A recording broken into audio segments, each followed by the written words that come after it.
tethering itu harus mode pesawat berarti ya, biar nggak ada yang nelfon.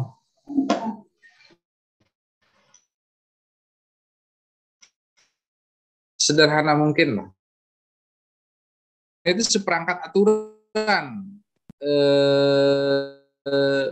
dalam membuat kalimat gitu, betul salah dalam membuat kalimat gitu kan. Sedangkan di konstruksinya secara keseluruhan teks, bukan kalimat lagi. Nah, coba kita praktekkan. Saya akan share screen kali ya. Word. New Word.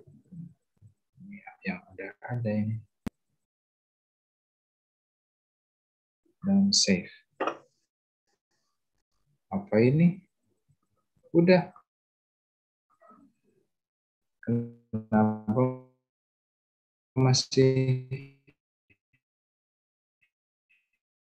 ada? Don't save.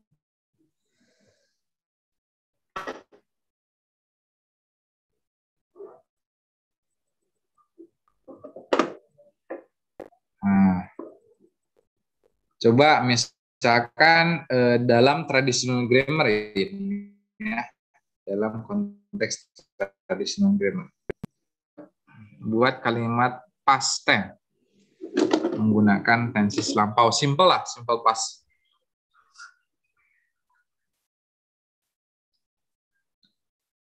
Yuk. I visited Bogor last week. I visited Bogor last week. Emang Dila dari mana, Dila? Dari Banten, Pak. Oh, dari Banten. Pantas ke Bogor gitu ya. I visited Bogor. Misalnya di sininya last week, bisa kan? Last week, I visited Bogor. Oke. Menurut traditional grammar, sudah betul kalimat ini. Sip. Gitu.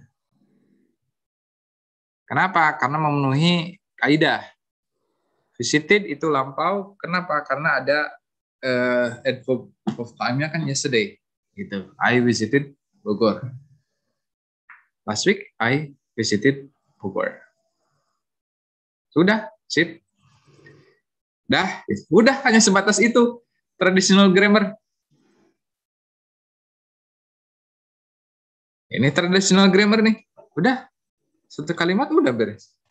Nah, sedangkan di functional grammar, itu harus kita itu sasarannya satu teks gitu. Keseluruhan teks. Coba lanjutkan. Last week I visited Bogor. Lanjut. Kira-kira apa? I visited Bogor ngapain?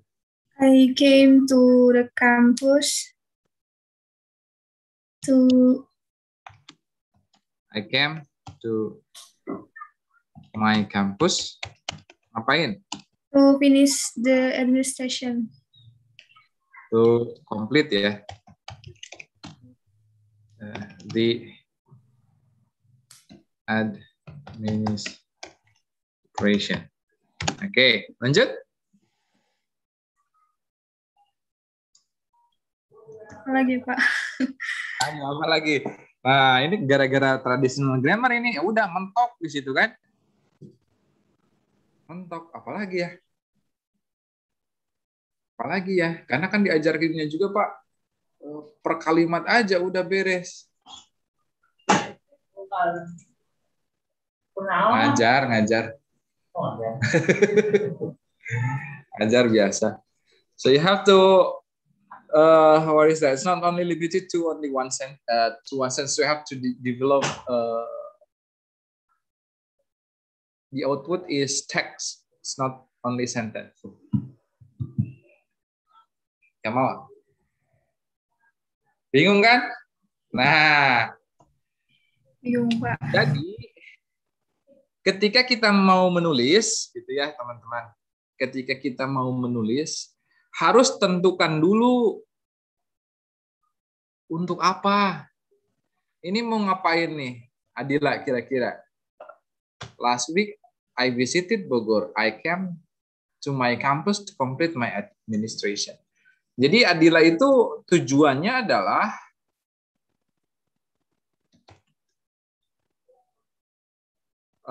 functionnya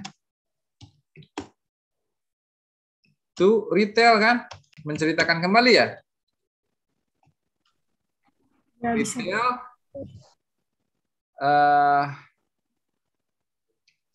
experience lah gitu.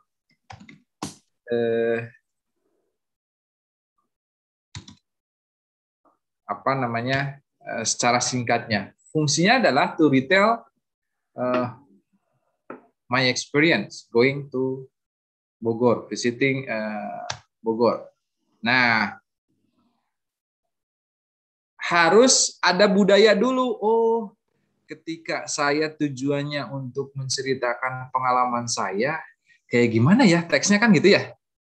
Kayak gimana ya kalau pola atau budaya atau template yang harus saya ikuti untuk saya menghasilkan satu teks yang berfungsi untuk menceritakan pengalaman saya. Nah, di sini kita akan bahas ini merupakan jenis teks recount itu.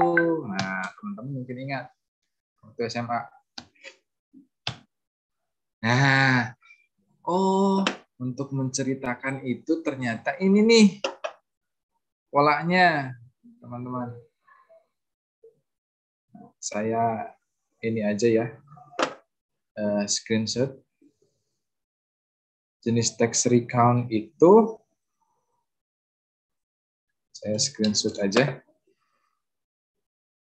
Mana ya? Jenis teks recount itu template-nya atau budayanya seperti ini. Nih, saya perkecil lagi. To retail event, ya kan, untuk menceritakan kejadian-kejadian for the purpose of informing, ya. Informing atau entertaining. Oke. Nah, ini struktur teks yang harus diikuti nih, generic structure-nya. Yang pertama harus ada orientation-nya dulu. Oke, orientasi udah di sini nih. Last week I visited Bogor.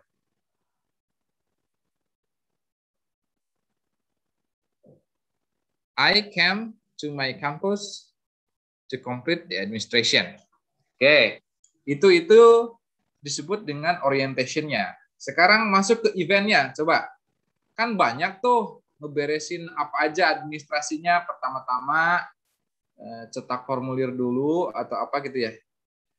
Apa? Coba lanjutkan. Nah, dilanjutkan dengan event. Apa yang dilakukan, apa yang terjadi.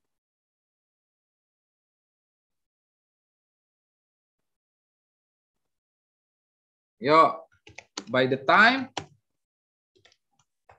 I arrive at campus, ngapain? Adila, atau teman-teman yang lain juga silakan bantu.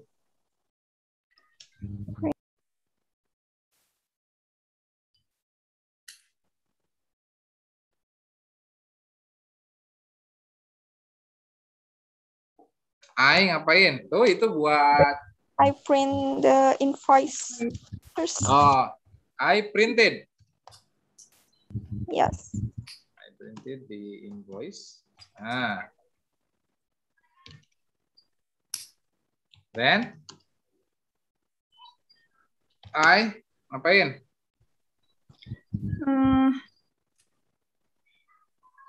Atau bebas tergantung kalian. Made a line to ini Pak, keuangan antri.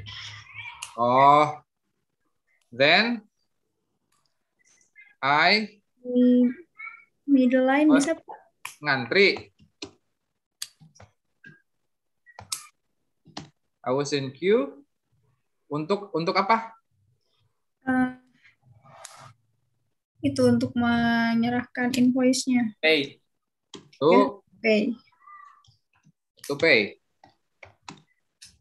To pay Administration apa? The invoice. To pay the fee gitu ya. Ya. Terus? The problemnya, I think it will just take minutes. In fact, I take for 2 hours to finish the 2 hours to finish. I thought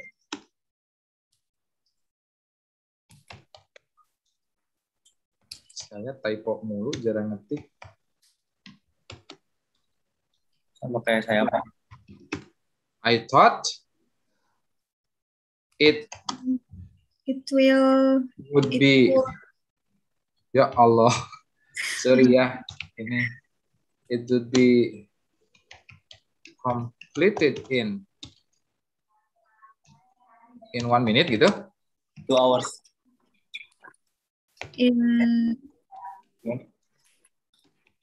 But it took 2 hours gitu ya.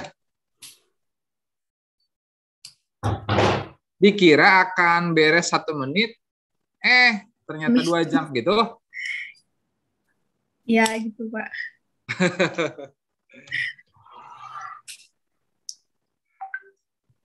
Lanjut.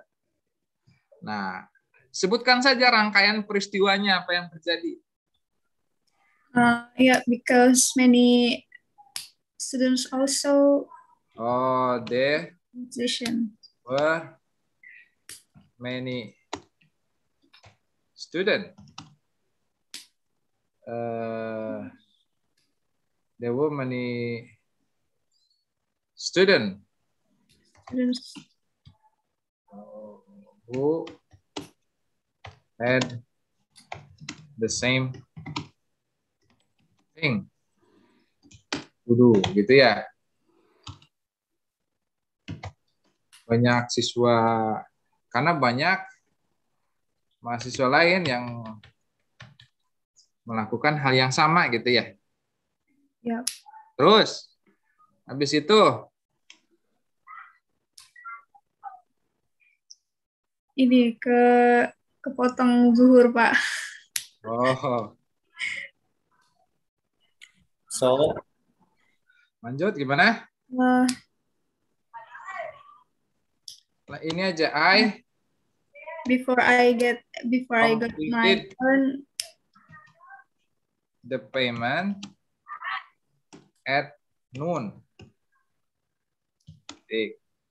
After I prayed zuhur, ngapain?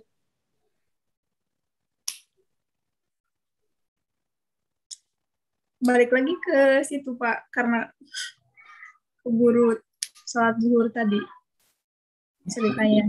Balik lagi kemana? Ya ke administrasinya lagi, karena belum selesai, udah waktunya istirahat gitu Pak ceritanya. Oh gitu. Dewa manusia ada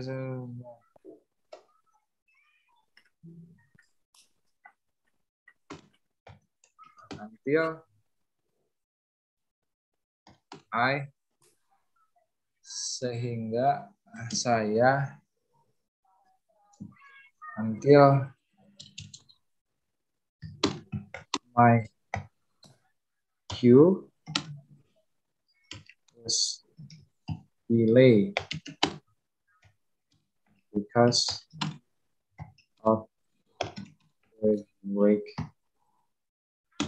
time for praying zuhur gitu ya? Ya Pak. Gitu.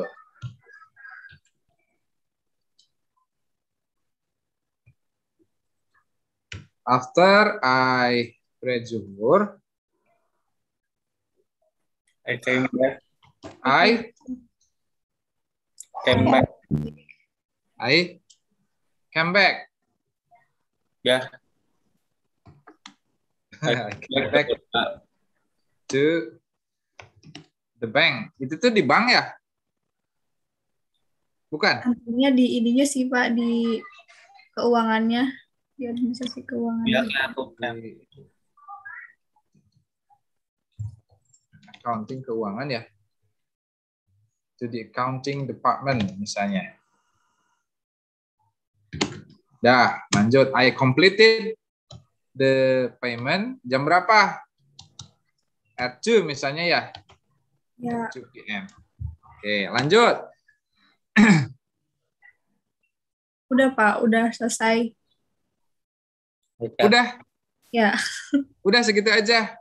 Ayo, After- closing-nya gimana? after It was tiring.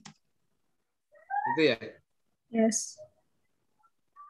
Day I have ever had misalnya gitu ya. in my life.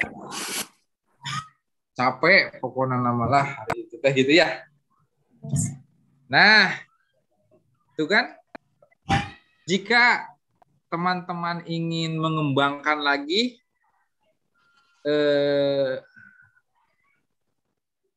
tax recount ini gampang nggak?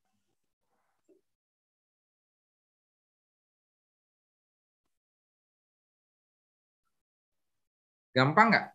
Bisa Pak. Bisa kan? Gampang kan? Nah, gampang kenapa? Karena ya sudah kalau begitu tinggal tambahkan lagi event-event yang lainnya kan? Ini kan event 1, misalnya per ini event 2, kan gitu ya.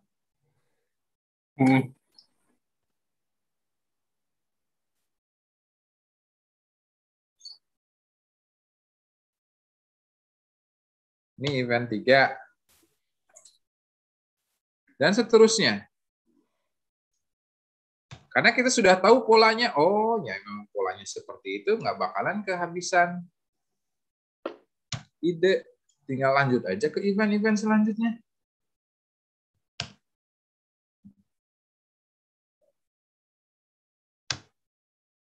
Ini di akhir ini. Resolution. Sorry, saya copy paste aja. Event 3, event 4, event 5, tuh. Jadi, ini yang disebut dengan orientation. Orientation, tuh, coba lihat. Orientation, event, reorientation kan. Orientation, event 1, 2, 3, 4, 5, resolution sih. Reorientation. Nah, gitu. Jadi kalaupun kita ingin mengembangkan lagi ini, ya sudah. Yang bikin banyaknya itu ya adalah event-eventnya. Kalau mau di bagian awalnya, tinggal kembangkan di orientation-nya. Last week, misalnya, my friend and I, misal, visited Bogor. I came to my campus. Ya. Ini reorientation kalau mau, it was a tiring day I have ever had. Besides I had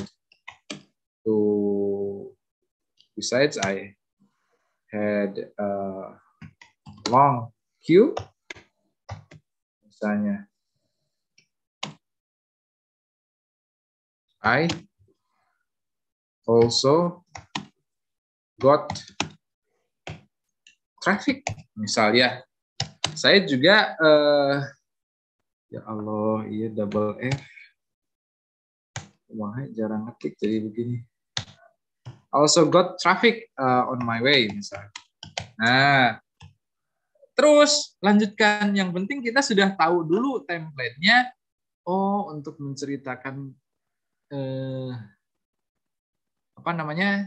pengalaman atau apa yang terjadi itu, oh strukturnya seperti ini. Ya sudah, ikuti struktur itu. Tuh. Jadi si anak, bayangkan si anak kita, murid kita, kasih aja template-nya nih. Template-nya di bagian awal harus kalian harus membuat orientation-nya dulu. Orientation itu apa nih? Provide the setting that and introduce participants. Latarnya gimana? Partisipannya siapa aja yang terlibat, gitu kan? Nah, setelah itu lanjutkan dengan event-event yang kalian alami, misalnya. Boleh lebih dari satu, silakan sebanyaknya. Kemudian ditutup oleh reorientation, closure of the event, penutup daripada event tersebut. Nah, sudah seperti itu. Jadi si anak, jadi tidak hanya terbatas secara traditional grammar aja. Traditional grammar tadi kan hanya last week I visited Bogor. Oke, good, correct. Yeah, it's past, simple past tense. And then the function is to express or to tell the activity in the past, kan gitu ya. Fungsi dari past tense itu simple past, to tell the activity in the past. It can be the timeline can be last week, can be blah blah blah ago, 2 days ago, 3 months ago, or last week, or yesterday. For example, it's including to the past tense for the timeline. Kan begitu di traditional grammar sudah selesai. Tapi kalau di functional grammar ini di mata kuliah ini itu keseluruhan satu teks lengkap. Jadi bukan hanya dibatasi pada kata saja, tapi keseluruhan itu sampai dia lengkap. Oh, begitu. Nah, itulah kenapa disebut sistemik, karena dia tersistem nih yang di dalam kotak ini. Kenapa dia fungsional? Karena jelas setiap kata itu memiliki fungsi. Systemic functional linguistics. Linguistik apa? Ilmu mengenai bahasa kan. Jadi ilmu bahasa yang tersistem dan memiliki fungsi fungsional gitu. Nah, kita lihat nih budaya yang ada di teks recount itu. Lihat. Yang pertama, focus on specific participants. Tuh. Specific participants-nya itu partisipannya siapa? I. Itu kan fokus dia. I. Terus fokus. The students. Terus fokus. Use of material process. Material process itu adalah kata kerja aksi. Visited, kata kerja aksi. Came, kata kerja aksi. Arrive, kata kerja aksi. Printed, kata kerja aksi. Was in queue, bukan. I thought, bukan. Nah, jadi dominan itu kata kerja aksi. The woman student who had the same thing itu kata kerja aksi. Delay, kata kerja aksi. Pray, juga material process itu. Kata kerja aksi itu adalah material process ya. Came itu juga material process. Completed juga material process. Got itu material process juga sama. Jadi dominannya bukan berarti tidak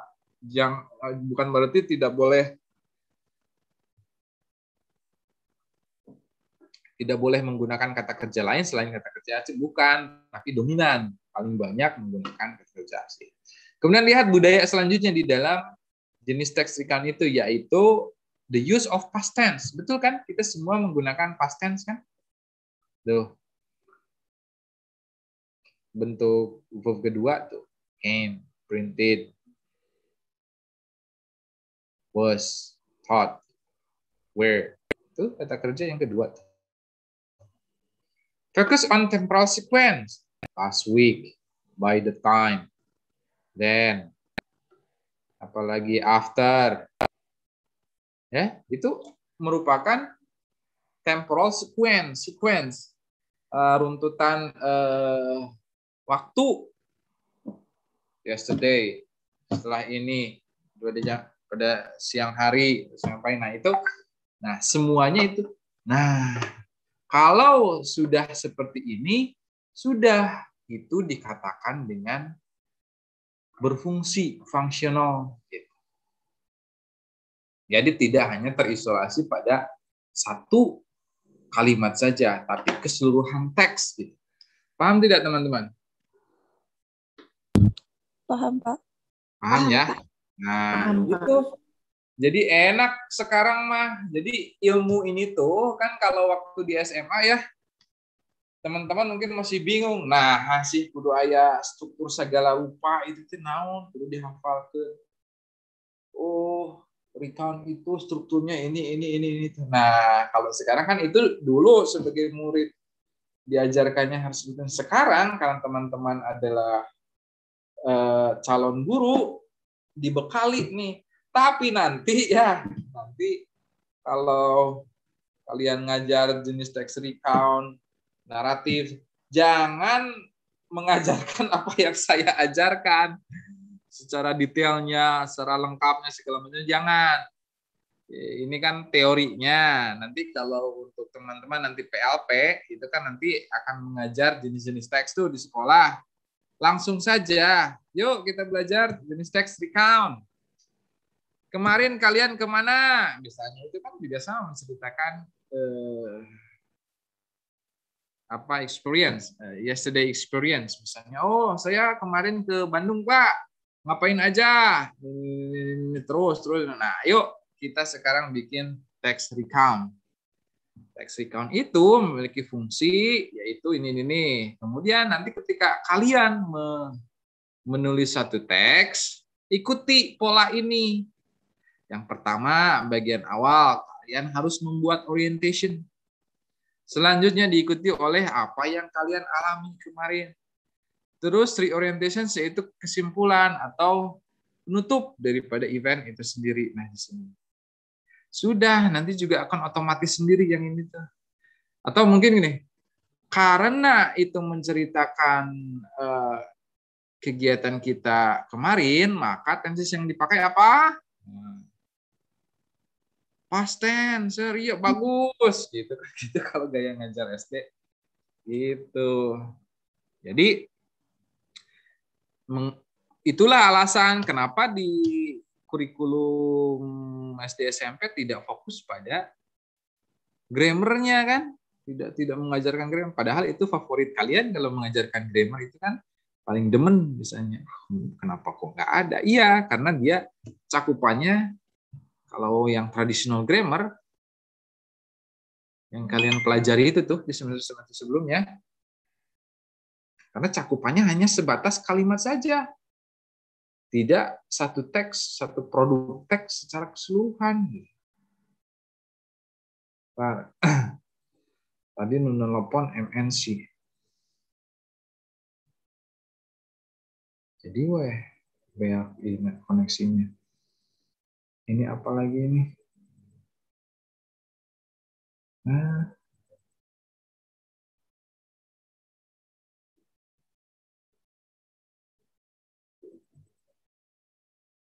Ya jangan lupa ini ya daftar hadir isi. Teman-teman. Baik, Pak.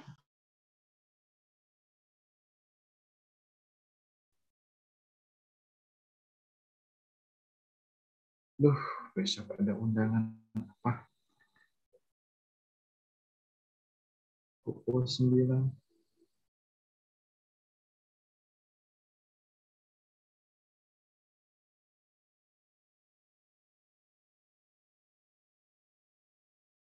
Ini ada lagi.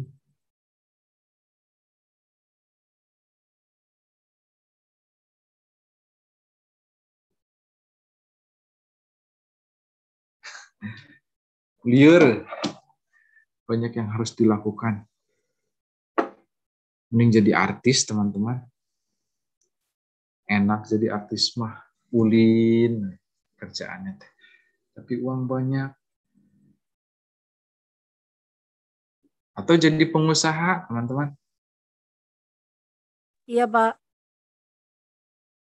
Tapi pengusaha yang sukses. Karena ada 2 jenis. Ada pengusaha yang balangsak. Ada pengusaha yang sukses. Kalian mah yang sukses. Amin. Gitu. Amin. Atau kalau mau jadi guru ya guru yang punya bisnis. Iya, Betul, Pak. Betul, Pak. Atau guru yang jadi artis. Aduh. Harus ada sampingan ya, Pak ya? Ya. saya ya, kalian ini berbagi ya. Dan saya mah dulu waktu kuliah bangor-bangor menghasilkan uang, sampai sekarang juga nakal-nakal. Saya mah waktu kuliahnya, kan temen yang lain mah nggak punya uang, nggak punya apa. Saya mah banyak uang, kan dulu pernah cerita bahwa saya mahasiswa yang banyak uang. Hasil jerih payah sendiri, tapi beasiswa dapat, saya dapat beasiswa. Dari orang tua dapat dari orang tua, uang jajan dapat, beasiswa dapat. Kerja juga saya dapat. Jadi ada 3 sumber uang dari bekal orang tua. Ya kebetulan orang tua punya uang, jadi kalau saya bilangnya, aduh jangan dikasih uang karena saya dapat beasiswa gitu, ya uangnya mau dikemanain, atau daripada dibuang uangnya saya terima aja. Nah, dari orang tua dapat, beasiswa dapat, dari kerja juga dapat.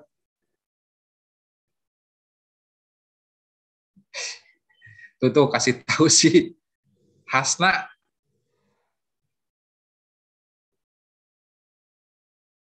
Kasih tahu. Kacau si Hasna. Nah gitu. Enaknya online itu begitu. Sambil pakai kolor juga santai kan. Santai. Dan itu nanawan. Nah, kalian itu kalau misalnya ini sambil kerja lah carinya tuh orang kaya coba. Orang kaya kan anak-anaknya itu butuh bahasa Inggris tuh di les. Mereka nggak tanggung-tanggung, asal kita bersikap baik, ngajarin anaknya bener, itu nggak tanggung-tanggung mereka ngasih uang kita itu, menghargai sekali gitu. Tapi cari level orangnya itu yang sudah kaya, kan ada juga orang kaya baru kaya gitu, orang baru kaya OBK. OKB, Nah, itu Pak. apa? OKB. OKB, orang kaya baru. Oh, salah. Kebalik. Orang kaya baru. Itu kan beda itu. Nah, ini mah saya mencarinya, menurut saya nih orang kaya itu, ini bukan material ya. Menurut saya orang kaya itu, harta memang sudah berlimpah, tapi dia sudah ada di level ini. Sodakohnya itu nggak tanggung-tanggung gitu. Sedekahnya itu. Charity-nya itu menurut saya baru itu orang kaya. Karena kalau kaya buat diri sendiri semua orang bisa, tapi kalau kaya karena dia di samping dia udah kaya terus sudah ngasih charity yang nggak tanggung-tanggung, itu baru menurut saya. Sedekahnya, infaknya udah sekali jalan-jalan, sekalinya ulang tahun ngeiniin anak yatim gitu. Itu pernah saya menghadapi orang kaya seperti itu. Atau gini, saya pernah dulu itu, sampai sekarang juga masih saya ada. Kalau kita ya, pernah tidak kalian kemasukan air di telinga terus berdengung? Pernah kan? Pernah. Itu murid saya begitu. Aduh Pak, telinga saya berdengung. Habis renang? Iya tadi habis renang. Oh gitu. Ya udah, silakan. Apa yang harus dilakukan biasanya? Itu mah dasar sultan ya. Dia ngechat, kirain ini ya SMS gitu. Kirain apa? 3 dokter langsung datang ke rumahnya, coba. Sultan namanya juga. Cuman kemasukan air doang. 3 dokter datang ke rumah. Astagfirullahaladzim. Kalau kita mau mantri, atau kalau enggak dukun begitu ya. Atau kalau enggak kita mah dirorek sambil loncat-loncat gitu kan, sambil loncat-loncat miringkan kepala gitu kan. Cuma dokter langsung datang. Oh, sultan itu namanya juga. Coba. Dan bayarannya, nah, dulu waktu saya masih mahasiswa, itu enggak tanggung-tanggung itu. Kadang seminggu dapat dulu ya, seminggu dapat 2 juta atau dulunya. Seminggu 2 juta, sekarang aja dapat seminggu 2 juta, cuma beberapa pertemuan masih disebut besar kan? Sok aja 2 juta kali seminggu ada 4 minggu, 4 kali 2, 8 juta, sok 8 juta sebulan, sekarang juga disebut gede atau? Ya kan? 8 juta sebulan untuk hitungan sekarang sebut gede. Apalagi dulu itu. Mungkin sekarang sudah 16 jutaan lah, 2 kali lipat. Tuh. Gitu. Nah, jadi kalian juga begitu. Sok cari-cari sekiranya ini. Yuk, ngeles, yuk. Nggak apa-apa. Saya nggak gengsi. Peran dokter aja di situ dipanggil-panggil gitu. Apalagi saya butiran debu gitu. Ya nggak apa-apa. Yang penting ada dibayar. Yuk, sekalian tuh begitu harus coba kita mengaplikasikan ilmu. Kalau bagi yang kesulitan ini ya administrasi segala macam, silakan bekerjalah. Kalian sudah mulai bisa kok bekerja, nggak masalah. Atau yang berkeinginan, aduh saya pengen kaya muda misalkan, ya cari-cari sok, bergaulah, bersikap baiklah di setiap orang. Nanti pasti ada jalan dipertemukan. Gitu teman-teman.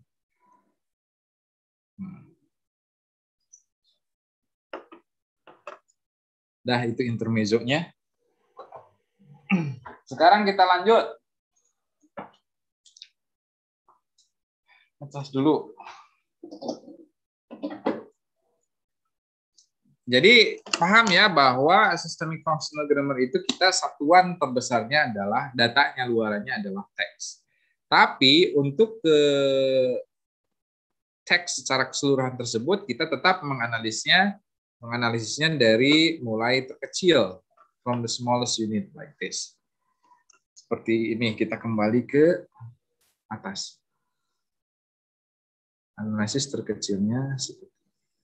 Tapi teman-teman bukan berarti traditional grammar itu jelek. Oh, kalau begitu udah mau dikasih label tradisional. Oh, kalau begitu fungsional lebih keren gitu. Bukan seperti itu ya. Tapi memang anggaplah yang traditional grammar sama pisau untuk alat membedah data kan.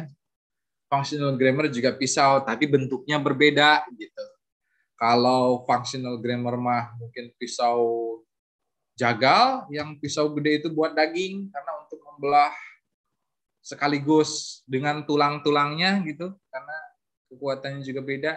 Kalau traditional grammar mungkin ya hanya sebatas ngiris kulitnya mah, kulit kambing itu ngapain harus pakai pisau gede misalkan. Kan memiliki fungsi tertentu gitu. Nah, itu yang dimaksud dengan. Nah, coba kita lihat. Kita baca nih. This is where viewpoint begins to diverge. Nah, disinilah sudut pandang mulai berbeda. Kalian juga merasa kan? Oh, jadi grammar yang selama ini tuh kayak gitu, sangat terbatas. Nah, tapi sekarang ketika tadi teman-teman udah ngeh, nah disitulah sudut pandang berbeda antara tradisional dan functional. Notice that we've not used the terms the grammar of English. Instead, there are a number of grammar which differ in how they characterize language depending on the purpose of the user. Ya, kalau begitu, ketika ada yang bertanya nanti, what is grammar? Apa grammar itu? Nah, kalian menjawab balik nanya. Grammar yang mana dulu ya? Gitu kan, sambil ini grammar yang mana dulu ya? Tradisionalkah, formalkah, atau fungsionalkah? Nah, mungkin kalau diuji gitu.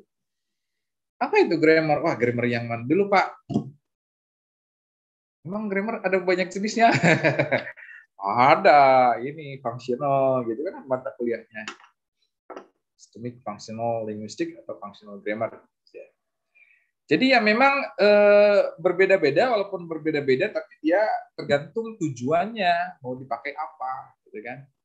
How people have characterized wording, that is, devised theories of grammar, depends on the kinds of questions they have asked about language, or they want to find out about it. Tergantung, pisau juga kan sama-sama tajam, tapi bentuknya beda, karena fungsinya juga beda. Tergantung datanya apa dulu. Kalau datanya teks boleh pakai functional grammar. Kalau datanya hanya sebatas kalimat ya sudah pakai analisis sinteks atau analisis traditional grammar juga nggak masalah. Gitu. Kalau datanya misalkan gede, teks gitu boleh, functional grammar masuk, pakai pisaunya gitu. Jangan ini mah datanya gede, teks, tapi pisau yang dipilih traditional grammar atau gimana ngebedahnya susah, gede tulang nggak bakalan kebedah, nggak bakalan kepotong gitu. Karena pisaunya terbatas kekuatannya, gitulah kalau ingin dianalogikan. Bukan berarti salah ya, tapi itu memang variasi grammar ada di sana. Consider for a moment the experience of blind man meeting an elephant for the first time. Nah, ini ada analogi bagus nih untuk pelajaran hidup juga. Bayangkan ada 6 orang buta ketemu gajah untuk pertama kalinya. One blind man felt the tail and declared that an elephant was like a rope. Seorang yang buta pegang ekor gajah, terus dia mengatakan, oh gajah teh kayak tali rapia, misalkan segede gitu kecil. Another felt the trunk and described that an elephant was like a horse. Yang lain pegang irungna, terus bilang, oh jika selang si horeng gajah teh gitu kan, karena dia buta. Another feeling the ear, yang lain pegang telinganya, felt an elephant was like a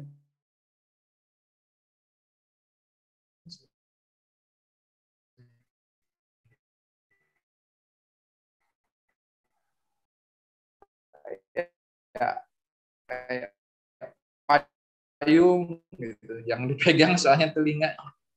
Each blind man salah karena yang disebut adalah bagian dari gajah, tidak salah menurut mereka. Kalau ilmu itu ilmu bahasa diibaratkan gajah, seorang profesor itu ibaratnya seorang yang buta tersebut, dia hanya ahli di bagian hidungnya, di bagian hidung, ahli bagian kakinya ya, hidungnya sebagian kecil saja. Profesor sekalipun saking luasnya ilmu.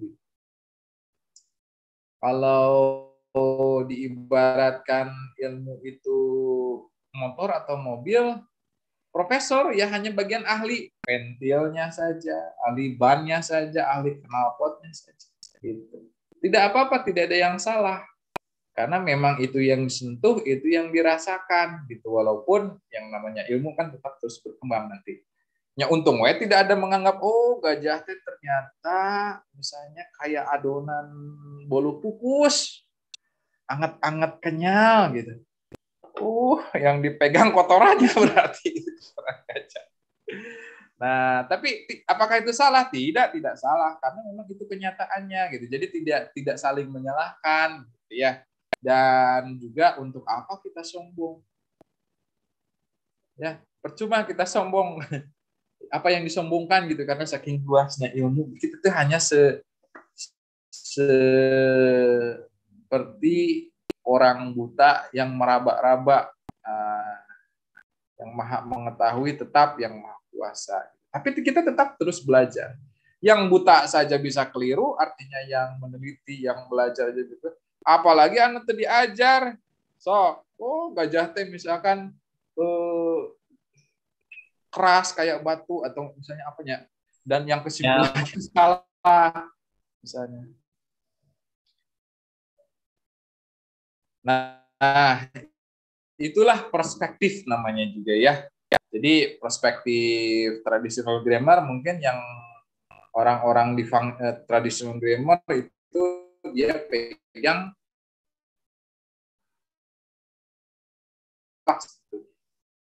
tapi nanti tetap merujuk ke hal yang sama gitu. Nah, nanti teman-teman nih, itu secara cakupan luasnya sasaran kita nanti di konteks budaya teks kita akan analisis. Namun demikian, itu kan cakupan luasnya, cakupan kecilnya kita tetap akan menganalisis per kalimat, karena satuan terkecilnya tetap kata. Satuan terbesarnya teks. Nanti kita phrase, bukan kata, phrase. Frasa. Kalau di SFL itu grup namanya.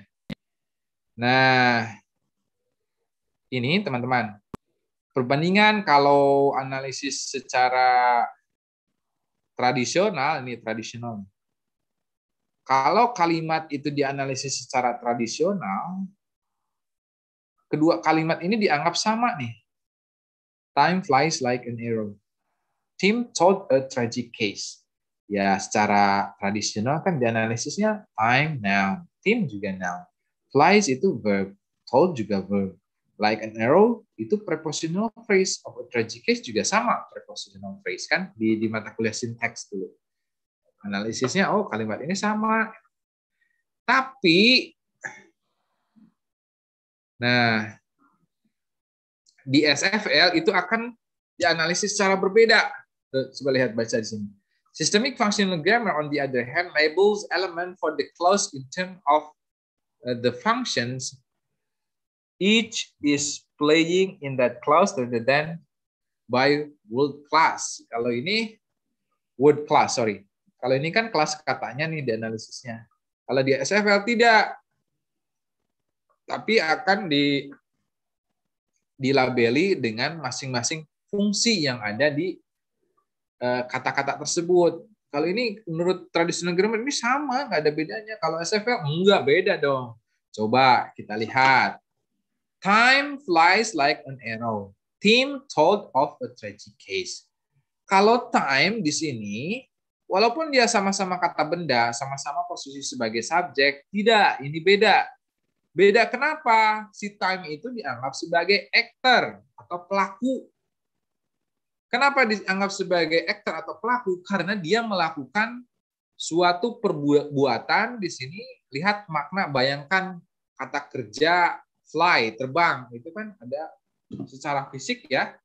Mengepakkan sayap, bergerak, move from one place to another place. Ya kan? Dia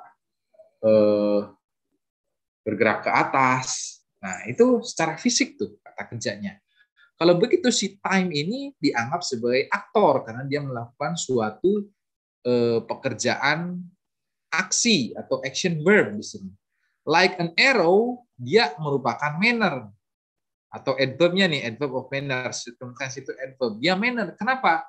Karena dia menjelaskan bagaimana terbang itu dilakukan, yaitu terbang seperti anak panah. Time flies like an arrow. Time-nya itu dia sebagai actor. Fly sebagai material. Proses itu kata kerja ya. Proses jenisnya materials. Like an arrow dia sebagai manner. Sedangkan di tim dia tidak bisa disamakan dengan time. Walaupun dia sama-sama subjek, sama-sama kata benda, tapi di sini dia bukanlah sebagai actor, tapi dia sayer. Kenapa sebagai sayer? Artinya yang mengatakan. Orang yang mengatakan. Kenapa orang yang mengatakan? Karena yang dia perbuat adalah told, mengatakan. Jenis kata kerjanya adalah verbal, yang melibatkan bahasa mulut, gitu ya. Oh, verbal. Terus yang ini of a tragic case, dia walaupun sama-sama prepositional phrase, tapi bukanlah sebagai circumstance of manner, tapi circumstance of matter. Apa yang dibicarakan. Jadi si tim mengatakan kasus tragis tersebut. Kasus tragis tersebut itu merupakan apa yang dikatakan oleh tim. Tuh, lihat. Nah, jadi kalau kesimpulannya adalah di SFL itu ya beda bentuk, beda makna, gitu. Jadi yang dikejar adalah makna, teman-teman. Kalau di traditional grammar yang dikejar adalah bentuk. Kalau di SFL yang dikejar adalah makna. Nah, itu menjawab tadi. Tuh, lihat di sini nih. Kalau di formal atau traditional grammar yang dikejar adalah bentuk sintaksisnya. Kalau di functional grammar yang dikejar adalah maknanya. Gitu. Analisisnya mirip dengan analisis semantik yang kemarin kita lakukan, orang semantik berkait dengan makna gitu. Kalau yang kemarin tidak fokus pada jenis-jenis kata kerjanya kan. Kalau kemarin itu di left blank aja, ditinggalkan, left behind. Kalau di sini ternyata yang biang keroknya yang kita kejar, yaitu kata kerja gitu. Apakah mungkin pertanyaannya apakah kata kerja itu hanya material dan verbal saja? Banyak, nanti ada 6 ya. Ada 6 klasifikasi kata kerja. Ada material, verbal, behavioral, relational, mental, satu lagi apa? Eksistensial. Ada 6 eksistensial. 6 jenis kata kerja gitu. Nah, nanti untuk awal-awal kita akan menganalisis per kalimat dulu. Tapi bukan berarti batasan per besarnya kalimat ya, tapi level kecil dulu, nanti ke ujung tuh lihat ini kan analisis kalimat. Nanti kalau teman-teman baca ke ujung itu tuh dilihat tuh, dibedah tuh satu teks sekalian. Ini tuh satu teks, bukan per kalimat ya, tapi ini per klausa yang dipecah-pecah gitu. Once upon a time, ini nyambung loh. Once upon a time there lived a little girl named Snow White. She lived with her aunt and uncle because her parents were dead. One day, he heard her uncle and aunt talking about leaving Snow White in the castle. Tuh. Jadi kita akan menganalisis semua teks nanti, sabar aja. Tapi kita sekarang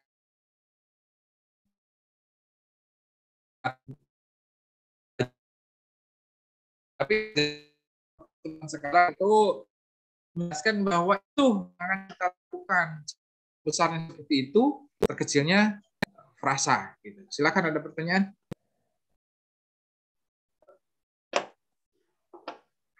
Oke, 14, 40. Aduh, dikit lagi dong.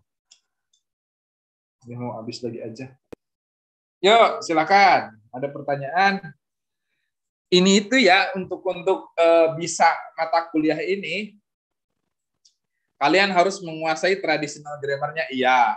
Sinteksnya, iya, harus dikuasai. Kemudian semantiknya, iya. Pragmatiknya harus menguasai. Dan di sini berkumpul semua bidang nih di SFL ini. Kalau teman-teman sadar nanti. Sosiolinguistiknya, iya. Karena kan variasi bahasa. Sosiolinguistik itu kan language variation kan. Udah ikut mata kuliah itu loh. Variasi bahasa itu sosiolinguistik itu. Ada lingua franca, ada pidgin, ada Creole kan kayak gitu ya. Ada aksen, ada dialek. Nah, yang seperti itu. Semua di sini. Makanya mata kuliah ini disimpan di semester 5 sekarang ya. Nah, nanti semester 6 ada lagi yang nggak kalah seru untuk membedah teks itu, yaitu critical discourse analysis, analisis wacana kritis. Ini sering dipakai oleh jurnalis, politikus, pengamat politik, gitu kan, atau misalnya ya para peneliti wacana, gitu. Dipakai ilmu itu. Jadi nanti makin seru sebetulnya kalau teman-teman tertarik untuk mengikuti. Dan yang penting baca aja. Buku ini tidak bisa dipahami sekali baca, tapi harus beberapa kali. Apalagi yang nggak baca, aduh pusing itu. Baca aja, dicicil lah tuh. Sebelum saya menjelaskan, teman-teman baca dulu. Gitu. Atau itu minimal ya, atau maksimal teman-teman udah hatam 2 kali nih pas saya ngejelasin, jadi nyambung. Yuk silakan, ada pertanyaan. 10 menit lagi. Belum, Pak. Belum. Yang lain mungkin? Insya Allah jelas, Pak. Jelas. Oke. Nah, nanti minggu depan kita maju ke analisis mood. Dibagi lagi nanti di SFL itu. Terus Pak, nanti untuk